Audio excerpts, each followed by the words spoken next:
অসমীয়া নৱবৰ্ষত তথা বহাগ বিহুলৈ সকলোকে শুভকামনা।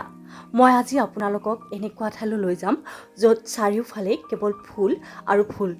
চাৰিওফালে চকু ফুৰালেই কেৱল ফুলৰ বাগিচা।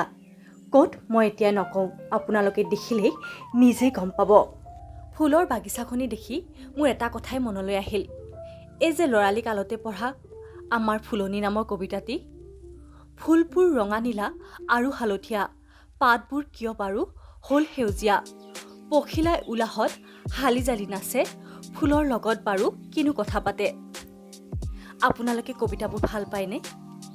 এই ফুলবোৰ দেখিলে আপোনালোকৰ মনত কেনেকুৱা ভাৱ হয়? আচলতে ফুলবোৰেই জীৱন, মনত আনন্দ দিয়ে এখন বাগিচাই। মই ফুলবোৰৰ নামবোৰ আপোনালোকৰ আগত কোৱা নাই, কিন্তু দেখি আপোনালোকে নিজে অনুমান কৰিব পাৰিছে চাগে। ফুলবোৰ সঁচাকৈ আপ্লুত কৰিব পৰা। আপোনাৰ যদি মনত কিবা বেজাৰ আছে, বাগিচাত গৈ বহকগৈ। মনটো সঁচাই বহুত ভাল লাগিব। বহাগৰ বতৰত প্ৰকৃতিক নানা ৰকমৰ সাজ পোছাক পিন্ধাইছে। আচলতে সেউজীয়া আৱৰণখন সকলোৰে বাবে বিমুগ্ধ হয়। সকলোৰে মনটোক ধুনীয়াকৈ ৰাখিব পাৰে এই সেউজীয়াখিনিয়ে। এই ফুলজোপা যে দেখিছে, এইজোপা ফুলতে লাগিছে দুই ৰঙৰ ফুল। এইটো হৈছে গোলপীয়া আৰু সেইফালে আছে বগা। আমি যিমানেই পাৰোঁ গছবোৰ যধে মধে কাটি যাওঁ। কেৱল মাত্ৰ বিশ্ব পৰিৱেশ দিৱসৰ দিনাহে ফুলবোৰ ৰুবলৈ বা গছবোৰ ৰুবলৈ হেতাও পৰা হয়। একেডাল ঠানিতেই তিনিডাল মানে মাটিত গুজি ফটো দিয়া হয়। কিন্তু এয়াই জানো সঁচা প্ৰকৃতিপ্ৰেমী?